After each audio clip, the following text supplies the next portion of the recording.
वक्त दुनिया में इस्लामी ममालिक की तादाद है 57 यानी 57। ये 57 इस्लामी ममालिक दुनिया के मजमूई रकबे का तकरीबन 28% पर हुक्मरानी कर रहे हैं और इन 57 इस्लामी ममालिक की मजमूई आबादी 2 अरब से ज़्यादा है, जो कि दुनिया की मजमूई आबादी का तकरीबन 30% के लगभग बनता है।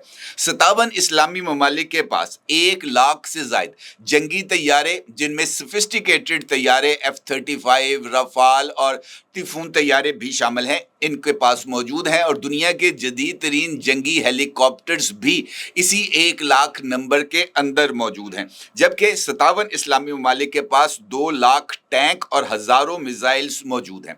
दूसरी जानिब इसराइल है, जिसका मजमूई रकबा महज 22,000 किलोमीटर है और ये रकबा भी चोरी का है, धौंस और जबरी तौर पर हासिल करदा। इसराइल की अपनी आबादी महज चंद हज़ार नफूस पर मुश्तमिल है, जबकि दुनिया भर के यहूदियों को इसराइल का शहरी डिक्लेयर किया गया है और इन यहूदियों को ये बात समझाई गई है कि इसराइल आपका आबाई वतन है और वहाँ पर हम आपके लिए घर बना के देंगे, आपको इसराइल में आकर आबाद होना है। और इस आबादकारी के नाम पर यहूदी बस्तियाँ इसराइल में आबाद की जा रही हैं। दुनिया में इस वक्त यहूदियों की मजमूई तादाद तकरीबन 80 लाख के करीब है और ये 80 लाख यहूदी इसराइल के शहरी भी हैं और इसके साथ साथ वो जिस मुल्क में रिहाइश पजीर हैं वो उस मुल्क की शहरियत के भी हामिल हैं, यानी इसराइल का हर शहरी दोहरी शहरियत का हामिल है।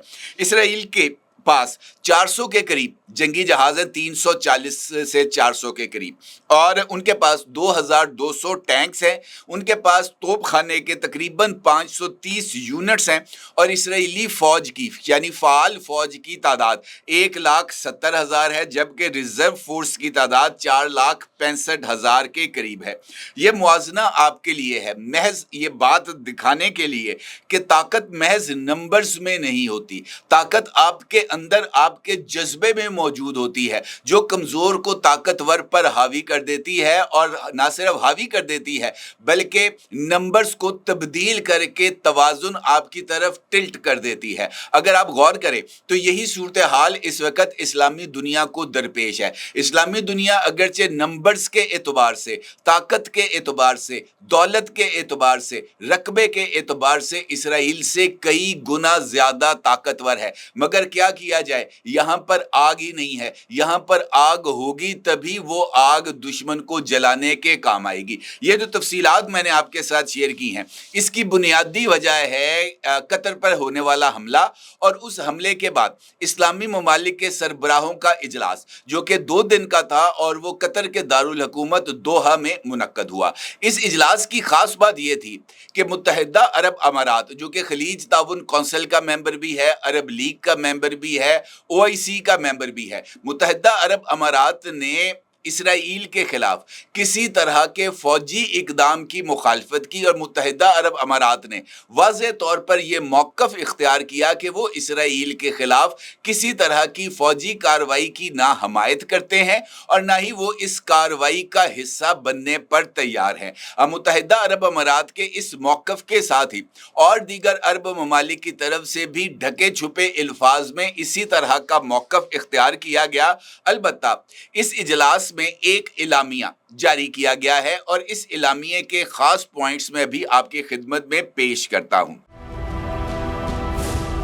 क्या आप एक बिजनेस ओनर हैं और चाहते हैं कि आपका ब्रांड ज्यादा से ज्यादा लोगों तक पहुंचे? हमारे पास है आपके लिए एक बेहतरीन मौका। हमारे YouTube चैनल पर रोजाना हजारों लोग वीडियोस देखते हैं। ये वही लोग हैं जो बाखबर, बाशऊर और फैसला करने वाले हैं। अब आप अपने बिजनेस को बराह रास्त हमारे YouTube चैनल पर प्रमोट कर सकते हैं। प्रोडक्ट प्लेसमेंट और स्पॉन्सर्ड सेगमेंट्स के जरिए आप अपने ब्रांड को लाखों पोटेंशियल कस्टमर्स तक पहुंचा सकते हैं। तो देर किस बात की, आज ही अपने बिजनेस को नए लेवल पर ले जाएं। For more information, call us 9233 8122 280.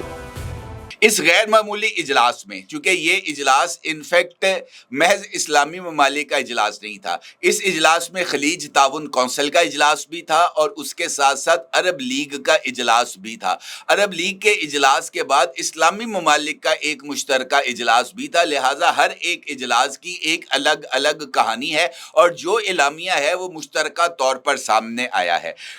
اس غیر معمولی اجلاس میں خلیج تعاون کونسل کی سپریم کونسل نے GCC کے دفاعی کونسل کو مشترکہ دفاعی میکانزم اور خلیجی ڈیٹرنس کی صلاحیتوں کو فعال کرنے کے لیے ضروری انتظامی اقدامات کرنے کی ہدایت کرتے ہوئے کہا ہے کہ قطر کے خلاف اسرائیلی جارحیت مشترکہ خلیجی سلامتی اور علاقائی امن و استحکام کے لیے براہ راست خطرہ ہے۔ دوحہ میں ہنگامی عرب اسلامی اجلاس میں مسلم ممالک کے سربراہان نے قرار دیا کہ اسرائیل نے تمام ریڈ لائنز کو عبور کر لیا ہے، اب اسرائیل کو جواب دہ ٹھہرانا ہوگا۔ امیر قطر شیخ تمیم بن حمد الثانی کا کہنا تھا کہ گریٹر اسرائیل کا ایجنڈا عالمی امن کے لیے شدید خطرہ ہے۔ اسرائیلی جارحیت کا مقصد غزہ مذاکرات کو سبوتاج کرنا ہے۔ پاکستان کے وزیر اعظم شہباز شریف نے اقوام متحدہ میں اسرائیلی رکنیت معطل کرنے کی تجویز کی حمایت کرتے ہوئے کہا کہ اسرائیلی توسیع پسندانہ عزائم کو روکنے کے لیے ایک ٹاسک فورس قائم کی جائے۔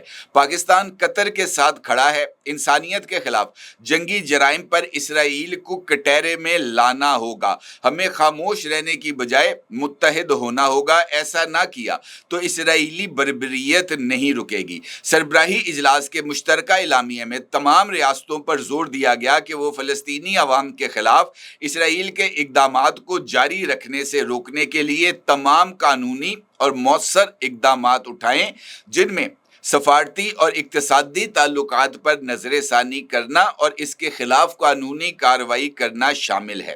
رکن ممالک نے یہ بھی زور دیا کہ وہ اقوام متحدہ میں اسرائیل کی رکنیت کو معطل کرانے کے لیے مشترکہ کوششیں کریں گے۔